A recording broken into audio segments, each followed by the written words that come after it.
우리 아이들 여러분들 축복하시고 저는 저들을 통해서 큰 꿈들을 꿉니다. 저들이 정말 주인이라고 하는 사실을 기억했으면 합니다. 우리 한번 축복하며 나가겠습니다. 옆에 사람 한번 이렇게 인사했으면 좋겠어요. 하늘 복 많이 받으십시오. 한번 하늘 복 많이 받으세요. God bless you. Happy Thanksgiving. 오늘 이렇게 같이 예배드려서 이렇게 영어로 이렇게 같이 영어하고 좀 하려고 준비를 했어요. 근데 시간이 너무 많이 이렇게 갈 것 같고 그래서 좀 대체한 것이 이게 아이들에게 그 설교 원문을 똑같이 번역해서 주었고 그다음에 영상이 이렇게 좀 띄울 겁니다. 그래서 여러분이 좀 불편하지만 그냥 아이들이 좀 어렵겠지만 시간이 너무 많이 걸릴 것 같아서 그냥 한국말로 하고 번역한 걸 참고로 좀 했으면 좋겠습니다. 유명한 심리학자인 네오 버스길리아라고 하는 교수가 있습니다. 자신의 저서의 어머니에 대해서 이렇게 추억을 소개한 대목이 있는데요. 거기에 이런 기록이 나옵니다. 그 아버지가 그 비즈니스 하다 파산한 거예요. 뱅크럽을 했습니다. 그래서 이 자기 어머니가 하루는 밖에 나가서 가지고 있던 보석들을 폐물들을 다 팔아가지고 와서 온 그 가족들과 그 주위에 있는 친척들을 초대해가지고 큰 셀레브레이션 파티를 연 거예요. 그러니까 그 가족들이 또 친척들이 다 욕을 하는 거예요. 어머니가 지금 제정신이냐고. 가정이 지금 파탄 내가지고 경제 이런 가운데 이러고 계시냐고. 그때 그 어머니가 이렇게 얘기합니다. 오늘만큼 우리 가정에 기쁨이 필요한 날이었고 감사가 필요한 날이 없습니다. 그 아버지가 이렇게 고백을 얘기합니다. 어머니는 그 자기 가지고 있는 그 귀한 보석 폐물보다 우리 가정을 사랑하고 남편에게 힘을 주려고 했다. 나는 이것이 참 힘이 되고 난 뒷받침이 될 것이다. 이렇게 얘기를 했다는 것입니다. 우리에게 삶에서 정말 필요한 것이 뭘까? 이 감사의 잔치입니다. 아프리카의 이 열매 중에서 테이스벨리라고 하는 그 푸릇이 있다고 그래요. 그것은 만열매지 한국말로 하면. 근데 이것이 왜 그렇게 중요한가? 이것만 먹기만 하면 상당히 몇 시간 동안 입맛이 바뀌어버린다는 거예요. 그 후에 1시간, 2시간 있다가도 신 걸 먹어도 단 것 같이 느껴지고 그 맛이 변한다는 겁니다. 그것만 먹기만 하면 누구에게든지 이런 맛이 있는 모든 것으로 바뀌어진다는 거예요. 우리의 신앙생활에서도 정말 행복한 삶을, 맛이 있는 삶을 살게 하는 것은 무엇일까? 그것은 성경에서 감사라고 말씀하고 있습니다. 그건 Thanksgiving이에요. 감사하다. 감사. 미국에 와서 저에게 참 놀랬던 것은 많은 사람들이 참 감사라는 말을 참 많이 써요. 아, 이게 복받는 비결이구나. 우리가 감사하다. Thank you. 얼마나 축복된 단어인지 모릅니다. 성경의 데살로니가서 5장 16절 18절 말씀 보면 항상 기뻐하라. 범사에 감사하라. 쉬지 말고 기도하라. 이것이 너희를 향한 하나님의 뜻이라고 이렇게 말씀하십니다. 저는 이 말씀들을 오랫동안 참 묵상했어요. 왜 그렇게 하나님께서 이것을 소원처럼 말씀하셨을까? 근데 깨달은 것이 이 감사는 복이라는 것입니다. 축복이다. 감사하는 자에게 큰 더 복이 자꾸 넘치는 거예요. 감사하는 자가 해가 떠오르는 것처럼 그런 놀라운 축복으로 채워주신다는 거예요. 그래서 우리는 모든 작은 일이나 어떤 형편에서든지 항상 감사가 넘치는 삶, 감사의 고백이 있는 삶이 가장 축복된 삶이다. 그게 소망이 있는 삶이라는 것입니다. 그 중간에 있는 것이 여러분이 감사하면 기쁨이 생기고 감사하면 이 찬양이 되는 거예요. 기도는 곡조 있는 찬양이에요. 찬양이 생기는 겁니다. 그래서 여러분이 우리가 기도할 때도 감사함을 하라고 그러지 않습니까? 우리 속에 이 기쁨이 넘치기를 주임으로 축복하는 것입니다. 여러분 삶에도 감사잔치가 필요하지 않겠습니까? Thanksgiving feast. 삶의 먹구름이 잔뜩 덮여 있다면 감사잔치를 할 때라고 하는 것입니다. 이것이 감사를 지키는 이유이고 감사를 지키게 하신 하나님의 마음입니다. 감사절의 아이디어는 사람이 낸 것이 아니에요. 하나님의 명령입니다. The idea of Thanksgiving is not from us. It is God's command. 하나님께서 신명기 16장 16절 17절 말씀에 오늘 본문 보시면 매년 애굽에서 구원을 감사하는 유월절을 지키라고 말씀하시고 첫 열매를 감사하는 칠칠절을 지키라고 말씀하시고 모든 추수를 마친 후에 초막절 이것을 꼭 지키라고 주님께서는 말씀하고 있는 것입니다. 이것은 다 감사예요. 우리 삶 속에 오늘 본문에서 그것을 말씀하고 있는 것입니다. 그래서 감사절은 그냥 우리가 만들어내서 낸 것이 아니라 하나님께서 꼭 성도들에게 요구하신 명령이라고 하는 것입니다. 하나님께서 왜 이 명령을 하신 걸까? 이게 축복의 통로이기 때문에 그랬습니다. 그레이스 오브 찬넬이 되는 거예요. 블레싱 오브 찬넬이 되는 거예요. 특히 첫 열매를 드는 맥주 감사절은 더욱 그렇습니다.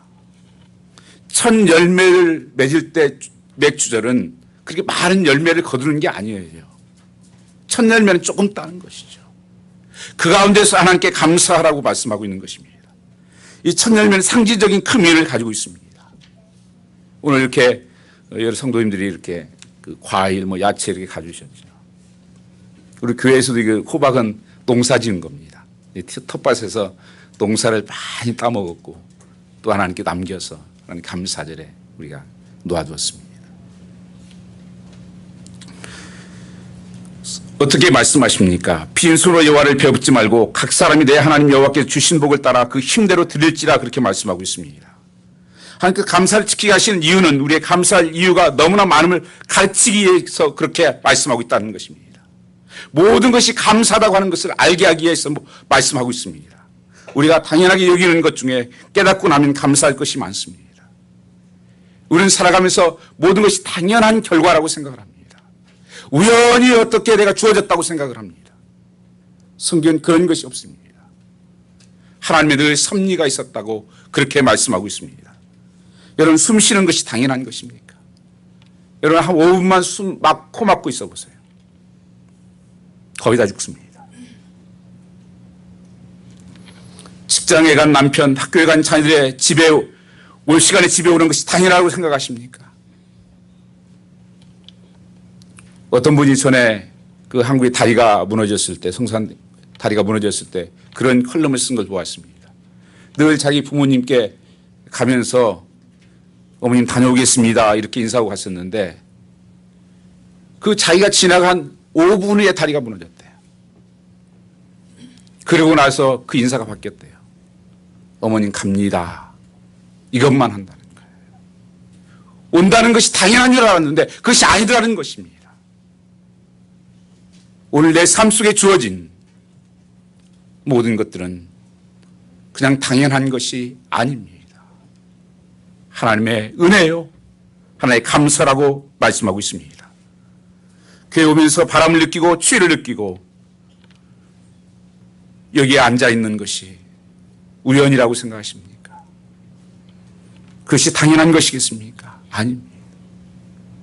여러분은 이미 삶 하나님께서 여기까지 보내신 것이 그냥 당연한 것이라고 생각하십니까? 아닙니다. 하나님의 놀라운 뜻이 있어요. 아까 좀 전에 간증한 집사님한테 제가 가끔 그런 얘기합니다. 그분들 호주 브리스벤에 살았어요. 저도 가봤어요. 너무 좋은 곳이에요. 관광지입니다. 제주도에서 살았어요. 알래스카에서 살았어요. 구경 다니는 곳인데 살았습니다. 거기서. 그 미국에 왔어요. 잘 살 주러 왔다고 그러지 않습니까? 이것이 무엇을 말씀하는 건가요? 하나님께서는 우리 삶 속을 섭리하고 계시는 것입니다.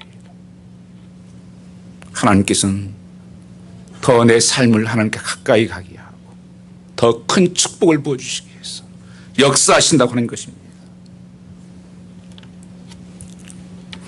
부모가 보기에는 자녀들이 감사합니다. 감사하며 살아도 부족할 것이 없을 것 같은데 요즘 보면 정말 아이들도 감사가 없어요.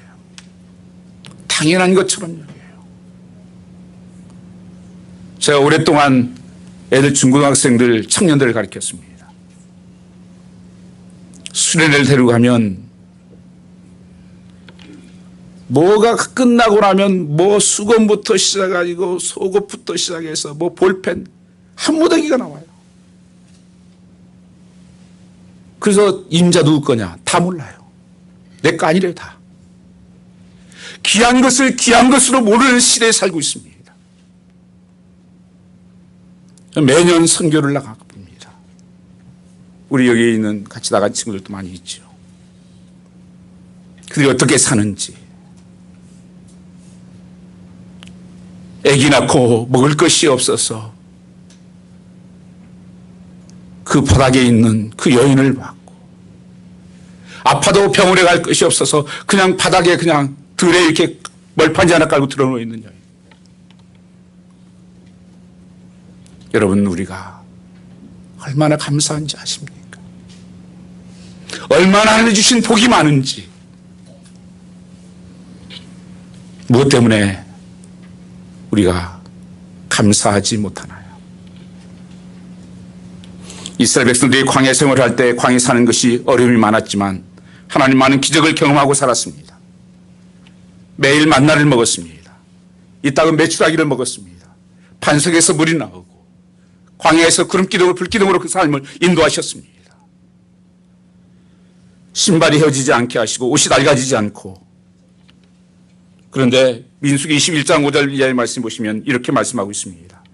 백성이 하나님과 모세를 향하여 원망하여 어찌하여 우리를 애굽에서 인도하여 내어 이 광야에서 죽게 하는가. 이곳에 먹을 것도 없고 물도 없도다. 우리 마음이 하찮은 음식을 싫어하노라 하며 이스라엘 백성이 만나를 처음에 그 맛을 보았을 때는 꿀소리같이 달다고 했습니다. 그러다가 기름의 튀김 맛까지 맛이 없다 그러더니만 좀 가다는 그 맛이 헤이타다요. 이게 우리의 모습입니다. 얼마나 하나님께서 우리의 삶을 인도하시고 당연하게 여기는 그것이 얼마나 축복인지. 여러분, 아내가 옆에 있는 것이 얼마나 축복인지 아십니까? 당연하다고 생각하십니까? 남편이 가까이 있는 것이 여러분 축복이라고 생각하십니까? 아니면 당연하다고 생각하십니까? 자녀들이 얼마나 귀한 존재고 얼마나 아름다운 삶인지 몰라요. 여러분, 그것이 없어져야 알겠습니까? 하나님께서는 그래서 지금 감사할 수 있어야 한다고 하는 것을 말씀하고 있는 것입니다. 민수기 21장 6절 말씀에 보면 여호와께서 불뱀을 백성 중에 보내어 백성을 물게 하심으로 이스라엘 백성 중에 죽은 자가 많은지라. 성경 불평과 원망은 죽을 자라고 하십니다. 두려운 말씀입니다. 이거 악한 영에 사로잡힌 거예요. 이스라엘 백성들이 계속 원망은 결국 하나님이 그렇게 말씀하시는 나를 향해서 원망한 것이다. 불평한 것은 나를 향해서 불평한 것이다. 성경에서는 한 성도를 주님께서 본인과 동일시 여기십니다. 사도 바울이 예수 믿는 사람 잡아 죽이려고 계속 돌아다니다가 다메섹에서 주님을 만났습니다. 근데 주님이 첫 말씀이 이렇게 말씀하셨습니다. 너 왜 나를 핍박하고 다니느냐? 내가 주님을 언제 핍박했습니까? 사랑하는 자녀들, 성도를 핍박하는 것이 곧 나를 핍박하는 것이다.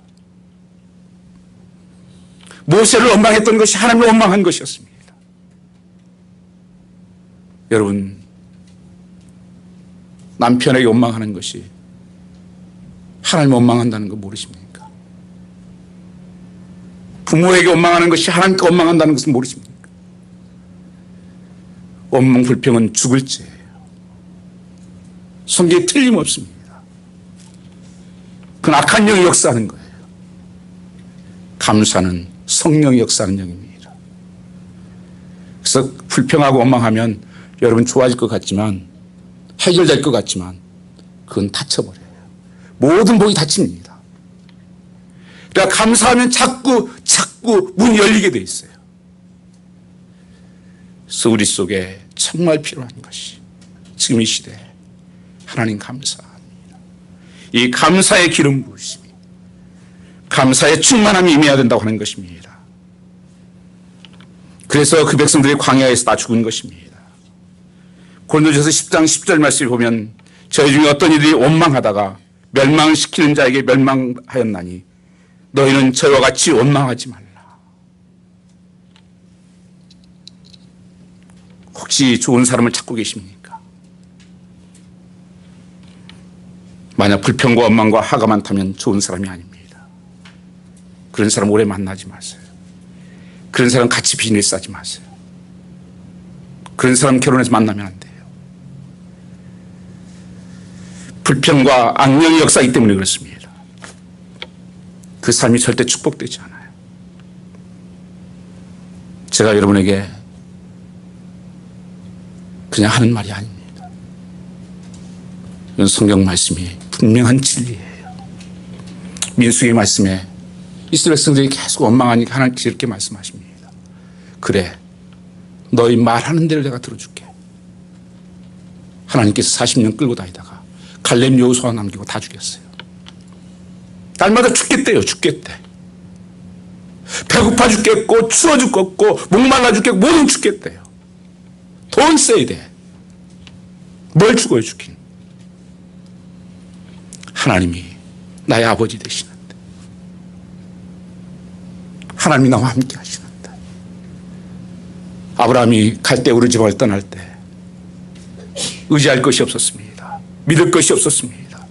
갈 빨리 하지 못하고 갔었지만 히브리서에 그런 고백을 합니다. 하나님 함께 하심을 나는 믿고 갔었다.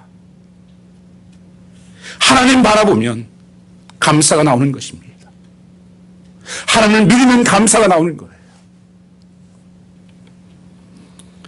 여러분, 성령님께 반응하고 믿고 순종하면 감사가 자라나게 되어 있습니다. 믿어지지 않을 때 믿음이 정말 필요한 때이고, 감사할 수 없을 때 정말 감사가 필요한 것입니다. 나는 어쩌면 감사일과 나는 필요 없어. 내 삶은 왜 이렇게 안 풀리나. 몸은 아프고 길은 보이지 않고.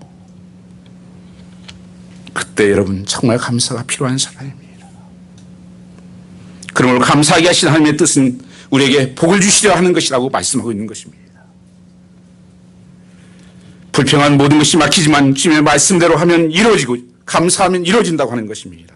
감사는 모든 문이 열려요. 감사한 대로 됩니다. 불평한 대로 됩니다. 성령께서 반응하고 믿고 순종하면 감사가 자라나게 돼 있다고 하는 것입니다. 잠언 3장 9절 말씀해 보시면 내 재물과 내 소사물의 처음 익은 열매로 여호와를 공경하라. 그리하면 내 창고가 가득히 차고 내 집틀에 새 포도주가 넘치리라. 그렇게 말씀합니다. 첫 열매 감사주일이 풍성한 추수 감사절이 되는 것입니다. 그래도 나에게 감사할 것이 없다고 생각하시는 분이 계십니까? 건강을 잃었습니까? 사업이 어려워졌습니까? 가정에 이가 닥쳤습니까? 사랑하는 사람이 세상을 떠났습니까? 자녀들이 실패했습니까? 한번 하나님 앞에 조용히 종이를 들고 가서 적어보십시오.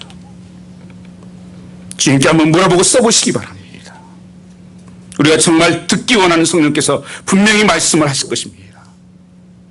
그 받은 은혜가, 그 축복이, 그 은혜가 얼마나 큰지 우리는 가지고 있는 것을 보지 못하고 자꾸 없는 것만을 보게 됩니다.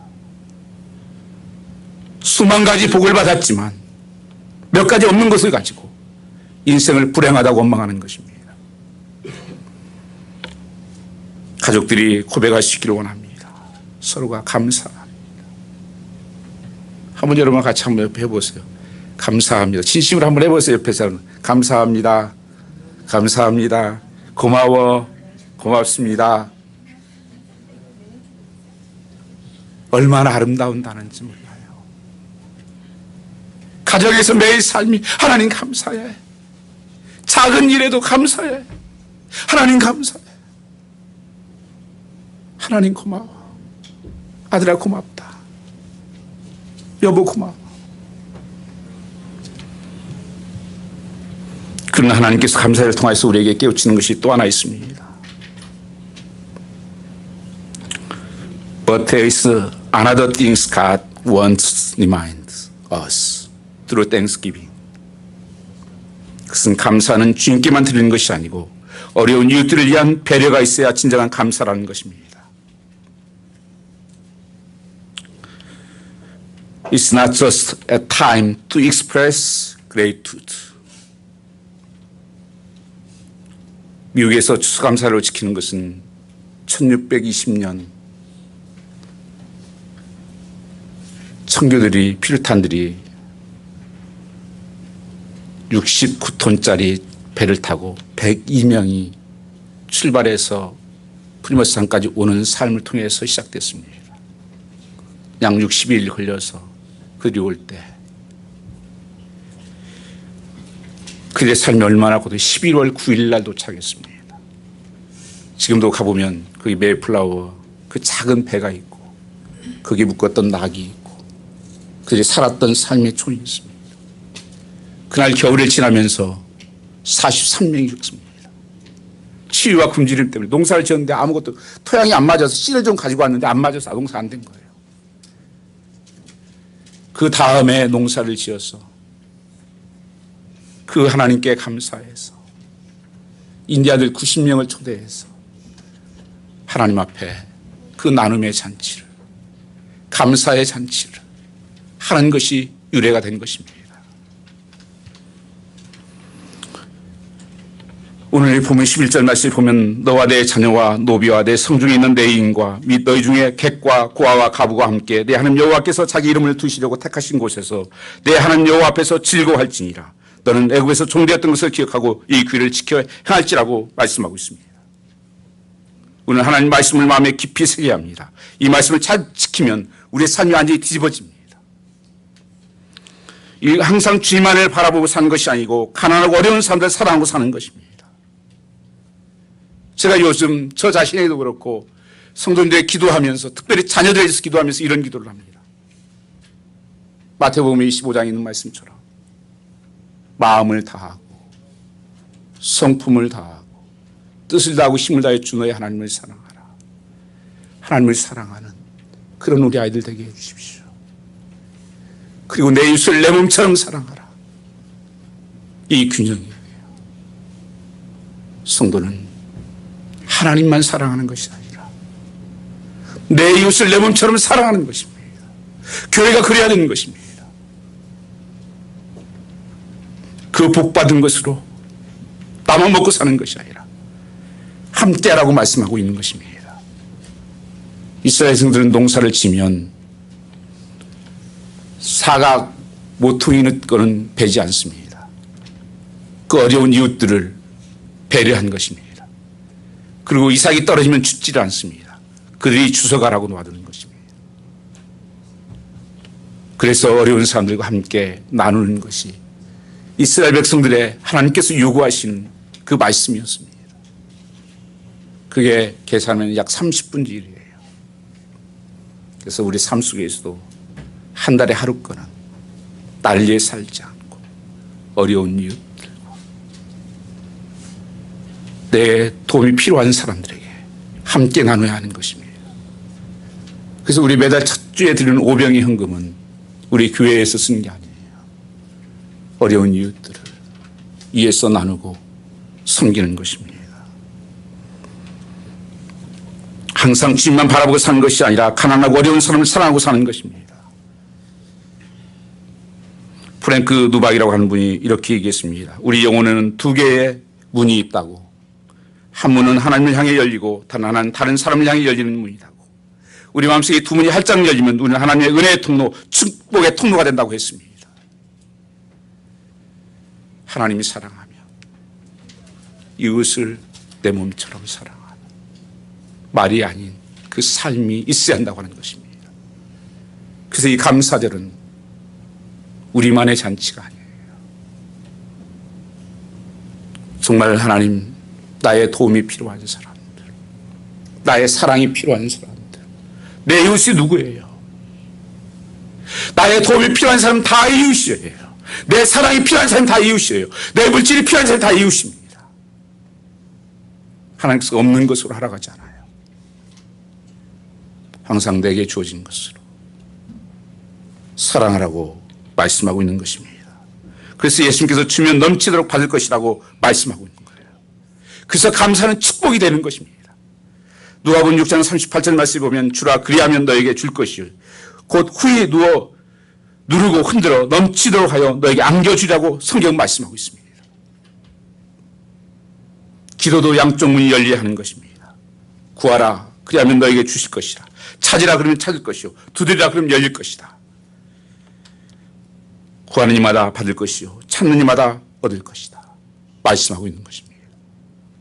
용서도 우리는 두 문이 열려야 됩니다. 누구든지 남에게 대접을 받고자 하는 대로 너희도 남을 대접하라. 이것이 율법이요 선지자니라. 우리가 죄 지은 자를 사해준 것 같이 우리 죄를 사하여 주옵시고 내가 용서받았으면 다른 사람을 용서하는 것이 돼야 그의 축복이 된다는 것입니다. 이 두 문이 열려야 됩니다. 이것은 구원의 문제와 직결되는 문제입니다. 마태복음 25장 40절 말씀에 보면 임금이 대답하여 이르시되 내가 진실로 너에게 이르노니 너희가 여기 내 형제 중에 지극히 작은 자 하나에게 한 것이 곧 내게 한 것이니라 하시고 또 이에 임금이 대답하여 이르시되 내가 진실로 너에게 이르노니 이 지극히 작은 자 하나에게 하지 아니한 것이 곧 내게 하지 아니한 것이라고 말씀하고 있습니다. 이게 무슨 말씀입니까? 정말 예수의 이름으로 내가 그 사랑으로 작은 자에게 하는 것이 주님을 한 것이라는 거예요. 하지 않은 것이 주님께 하지 않은 것이라고 말씀하고 있는 것입니다. 보이지 않는 하나님을 어떻게 섬깁니까? 그 사람들은 바로 옆에 있는 사람들입니다. 이스라엘에 가면 사해가 있습니다. 그리고 소금기가 많아서 물에 들어가면 몸이 둥둥 뜨는 호수입니다. 또 하나는 갈릴리 호수가 있습니다. 갈릴리 호수에는 헐몬산이 있어서 거기가 스키장, 유일한 스키장입니다. 그 물이 흘러 들어가서 하는 것이 갈릴리 호수예요. 거기는 생수가 되고 고기가 살고 그게 흘러서 요단강을 흘러서 사해에 머물게 됩니다. 사해 물은 흘러내리지가 않아요. 그래서 그 뒤에 가면 다 그냥 땅이 다 말라 있어요. 근데 그 물은 먹을 수도 없고 생명이 살 수도 없습니다. 여러분 그 사진들 보셨죠? 누워서 여기 신문 보고 저도 해봤습니다. 제가 82년도에 해외 근무하면서 거기 가서 몇 번 갔습니다. 이요 죽은 것이에요. 흘러내버리지 않으면 죽는 것입니다. 그리고 내가 가지고 있는 것이 복이라고 생각하는데 아니요. 사용된 것만 복이에요. 쓰임받은 것만 복입니다. 내가 뭐 은사를 가지고 있으면 어떡할 거예요? 내가 얼마를 벌었으면 뭐 할 거예요? 나만을 위해서요. 그건 어리석은 것입니다. 성경에서 그것을 어리석은 부자라고 했습니다. 내 생명을 오늘토록 가져가면 어떻게 할 거냐? 하나님의 계획은 우리가 축복의 통로가 되는 것입니다. 복의 근원이 되는 것입니다. 그래서 복주시기에서 이렇게 하는 거예요. 우리 감사주일에 주님의 마음에 문이 주님께 활짝 열리기를 축원합니다. 하박국 선지자가 그렇게 했습니다. 제가 1993년 목사 안수를 받을 때 저희 아는 분이 저 선물로 하나 주고 싶다고 국전에서 대상으로 당선된 글씨 쓰는 분이에요. 통해서 무슨 글을 하나 써주고 싶은데 성경 말씀 중에 뭘 쓰고 싶으세요? 그래요. 제가 사양을 했지만 그분이 자꾸 그렇게 권해서 자꾸 말씀을 생각하다가 하박국 3장 17절 18절에 있는 말씀이었습니다. 그 말씀을 써달라고 해서 큰 족자를 만들어서 한국에 가서 여기까지 왔어요. 지금도 저희 가족의 가장 중요한 하나님의 갑옷처럼 그 말씀을 묵상합니다. 비록 무화과 나무가 무성하지 못하며 포도나무에 열매가 없으며 감람나무에 소출이 없으며 밭에 먹을 것이 없으며 우리의 양이 없으며 요양간에 소가 없을지라도 나는 여호와로 말미암아 즐거워하며 나의 구원의 하나님을 말미암아 기뻐하리라. 그 하나님의 구원하심, 이 세상 것과 비교할 수 없는 그 하나님의 감사. 양간에 소가 없고 포도에 소출이 없어도 나는 여호와로 인하여서 주님만 있다면 나는 감사하리라. 나는 찬양하리라. 기뻐하리라 고백하는 이 하박국의 고백처럼 오늘 우리 삶 속에서 하나님 바라보는 것이 이 고백이 되는 사람은 정말 믿음의 문이 열린 사람이에요. 믿음의 복을 받은 사람입니다. 사람 남은 것이 거둘 것이 없어도 감사하게 됩니다. 성도 여러분, 추수감사절 1년의 수확을 거두고 하나님께 감사드리는 절기이지만 영적 의미가 있음을 알아야 합니다. 그것은 인생의 추수가 있다고 하는 것입니다. 인생의 끝이 분명히 있다고 말씀하고 있는 것입니다. 마지막 심판 때의 예표입니다. 그래서 농산물을 추수하듯이 반드시 알곡과 가라지를 추수할 때가 있다고 말씀하고 있습니다. 이 추수할 때 심판 때가 되었을 때 이스라엘 백성은 추수감사 초막절에 항상 있는 것이 전도서를 읽습니다. 이 전도서는 세상 마지막 때의 교훈이에요. 영적 추수, 영국적 천국 추수를 말씀하고 있습니다. 마지막 나라에 우리가 서야 될 때 하나님께서 알곡을 찾으신다는 것입니다. 여러분, 오늘 하나님 우리를 부르신다면 나는 알곡입니까? 축적입니까? 축적 인생이 아닌 알곡의 인생이 되라고 말씀하고 있는 것입니다. 분명히 우리에게 히브리서 말 사람이 한번 태어나고 죽는 것은 정한 것입니다. 그 후에 심판이 있다고 성경은 말씀하시면서 너희가 이 영적인 추수, 마지막 추수를 기다리고 생각하고 살라는 것입니다. 그것을 지킬 때 정말 진정한 추수감사절을 지키는 것입니다. 오늘 여러분 삶 속에 이 감사가 넘쳐나기를 주임으로 축복합니다. 우리 찬양 하나 그냥 했으면 좋겠어요. 그냥 아실 것 같아가지고 찬양하라 내 영혼아, 감사하라 내 영혼아, 그냥 그것만 찬양하겠습니다.